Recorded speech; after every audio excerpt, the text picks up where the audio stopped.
大家好，我是萨姐。中秋马上临近了，今天和大家分享一款椰香芝士流心奶黄月饼。一刀切开，一层淡淡的椰香冰皮包裹着浓香的奶黄馅，中间还流淌着丝滑的芝士流心，口感和味道都是超级的棒。我们先来制作芝士流心馅，用5个咸蛋黄，倒入少量的玫瑰露酒，也可以用其他高度酒代替。浸泡几分钟，去除蛋腥味，沥去酒，盖上盖，上锅蒸15到20分钟。这个咸蛋黄本身就是熟的，蒸完之后蛋黄会比较软，容易碾碎。分成2份，2个咸蛋黄用作流心馅，3个的用来做奶黄馅。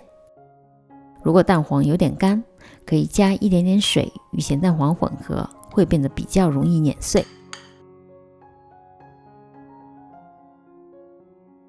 小碗里倒入奶粉、糖、椰浆，椰浆一定要搅匀再倒入，加入1片车达芝士片，用微波炉加热大约20到30秒，芝士完全融化了，搅匀后加入2个碾碎的蛋黄。为了让这个流心馅口感更好，我们用搅拌器搅拌一下，再过一层筛，把有些蛋黄的颗粒筛出来，这样流心馅就会变得非常的顺滑。放入冰箱里冷藏1个小时再取出。现在的流心馅比刚才稍微厚了一点，为了方便之后的分割，把流心馅倒在保鲜膜上，整出一个圆柱形，包好放入冰箱里冷冻至少5个小时或者过夜。冷冻后的流心馅应该非常的硬，但一到室温很快就会软化。今天我们要做9个流心馅，准备好9张保鲜膜，把流心馅分成9份，每份大约7到8克，用保鲜膜包住一块，用手温稍微塑一下形状，包成一个圆球，马上放入冰箱冷冻至变硬。这个步骤一定要非常的快，或者芝士馅隔冰操作，否则一会儿就会变软。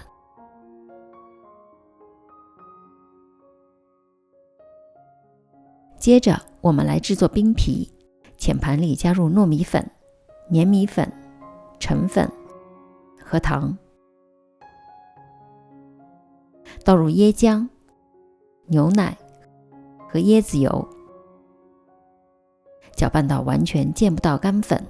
今天的冰皮带有淡淡的椰香，会非常的美味。浅盘上盖上盖，大火蒸20分钟，直到完全没有流动的面糊。操作糯米团的时候，记得一定要戴上手套，以免沾手，把糯米面团不断揉光滑。放入冰箱里冷藏至少2个小时。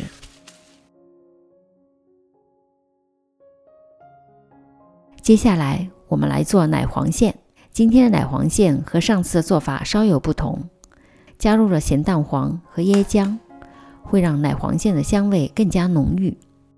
把椰浆、糖和鸡蛋混合搅拌均匀，隔水加热，小盆的底部最好可以直接接触到热水，混合液开始变稀，筛入低筋面粉、玉米淀粉和奶粉，不断搅拌见不到干粉。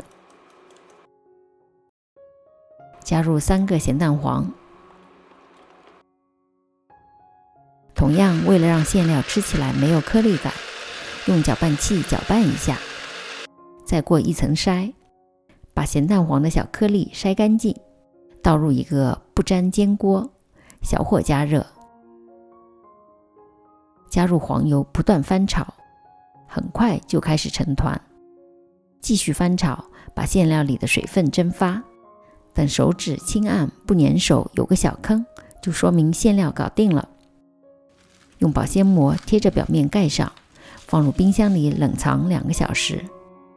冷藏后的奶黄馅有一定的硬度，用手温搓成团，揉成条，分成9份，每份18克左右，搓圆，盖好保鲜膜，冰箱冷藏。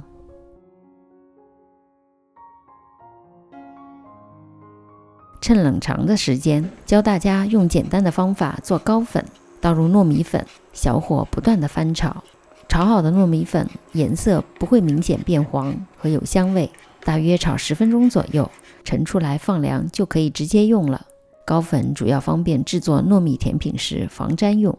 准备好一点冰块，取出1到2个流心线放在冰块上，可以很好的防止流心线变软。奶黄馅窝1个小窝，尽量不要让手直接接触到流心线，圆形的流心线可以更容易包裹。虎口收口，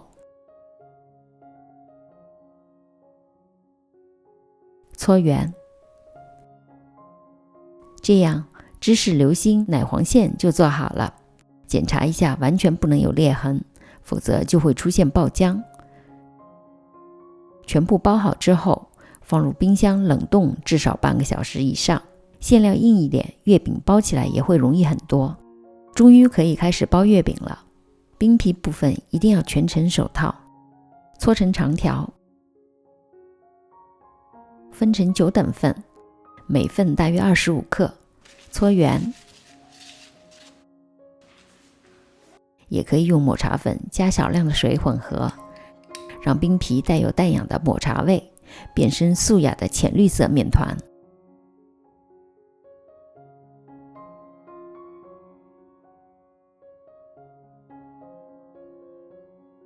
压膜片和压膜都铺上一层薄薄的糕粉防粘。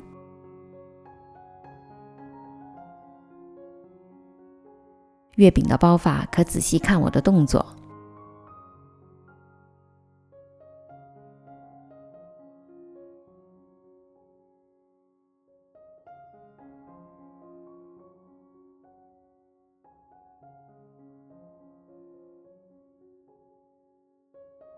做好的冰皮月饼要滚圆，表面没有一丝裂痕。裹上一层糕粉，放入模具里。这个是50克的小模具，芝士馅7克，加上奶黄馅18克，加上冰皮的25克，刚刚好50克。轻轻往下按2下，漂亮的小月饼就蹦出来了。同样方法做完其他的月饼，做完不马上吃的话，可以放入保鲜盒冷藏2到3天。要达到最好的流心效果，冰箱里取出后室温下放20多分钟，中间的流心线会慢慢的融化，一刀切下去，太治愈了。椰香芝士流心奶黄月饼的重点就是馅料一定要冻得够硬，这样就不容易爆浆。另外冰皮、流心馅和奶黄馅里都加入了椰浆，让月饼吃起来带有淡淡的椰子香味，清甜不腻。欢迎大家有空试试做，发作业到我的 Facebook。 如果您觉得这个视频有用的话，请给一个大大的赞，有问题也可留言给我。其他视频请进入萨姐的南腔北调观看，我们下集再见。